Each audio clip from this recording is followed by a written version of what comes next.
Mga minamahal kong kababayan, magandang gabi po. Nitong Biyernes, humagupit sa malaking bahagi ng Kabisayaan ang bagyong Yolanda. Isa ito sa pinakamalakas na bagyo sa kasaysayan ng bansa, kundi man ng buong mundo. Nagpapasalamat po tayo sa mga dalubhasa mula sa Pag-asa, Mines and Geosciences Bureau, PHIVOLCS at DOST, na kumalap at nagbigay ng tama at detalyadong impormasyon na naging dahilan upang makapaganda ng maayos ang ating mga kababayan.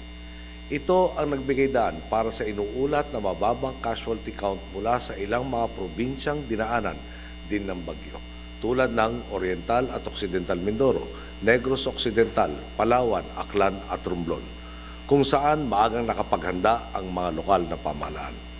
Sa kabila po nito, personal din nating nasaksihan ang matinding pinsalang idinulot ng bagyong ito sa Leyte at Samar.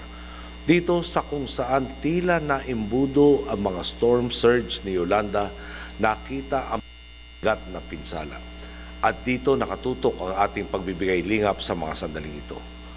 Humihingi rin po tayo ng pag-unawa sa lahat.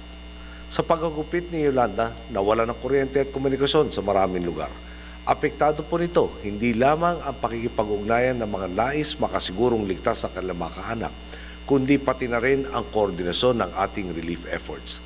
Para mapadala ang pangangailangan, kailangan nating malaman ang kakulangan ng bawat lugar. Nahirapan po tayong makuha ang mga datos na ito. May ilang lokal na pamahalaan sa lakas ng delubyo na bumigay din po dahil kabilang sa mga nasalanta ang kanilang mga tauhan at opisyal.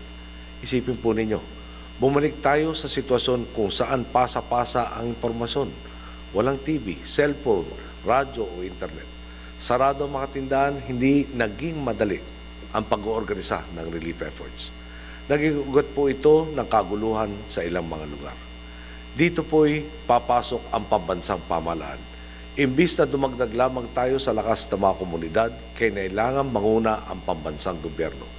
Nilinis ng DPWH ang mga kalsadang binaksakan ng malalaking puno at pinakuryente. Lahat ng nai-report na bara ay nabuksan na.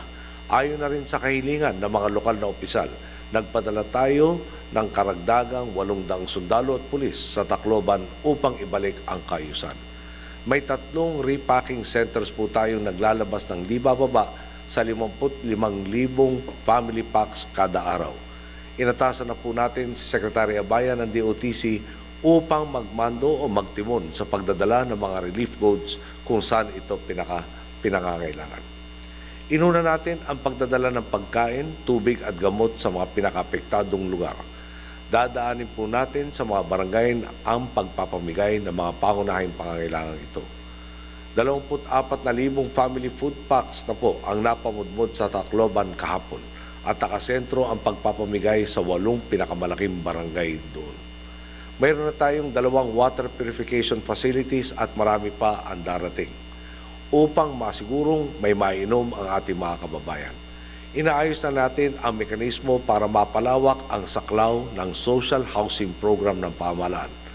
Mula po sa ating mga calamity funds, contingency funds at savings, mayroong 18.7 billion pesos na maaaring gamitin upang ibangon ang mga lugar na pinansala ni Yolanda. Dumarating na rin po ang tulong mula sa ibang bansa. 22 bansa na po ang nagpanata o nagbigay na ng tulong. Kabilang na ang Indonesia, Amerika, Inglaterra, bansang Hapon, Singapore, New Zealand, pati na rin po ang Hungary.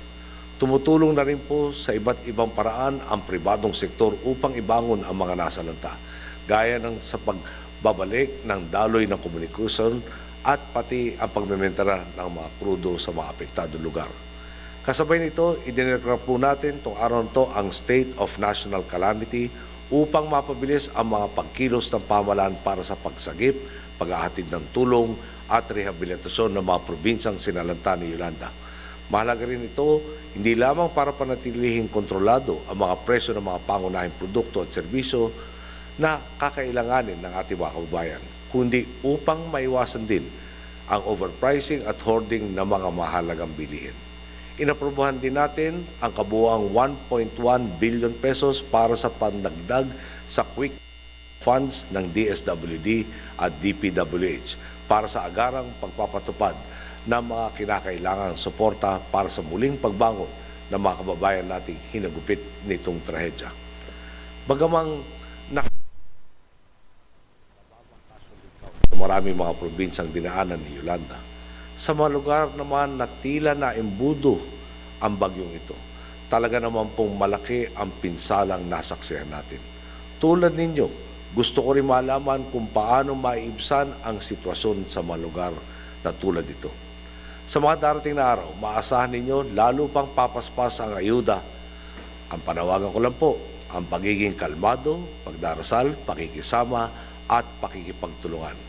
Siya ang magpapabangon sa atin mula sa sakunang ito. Magandang gabi po. Maraming salamat po sa lahat.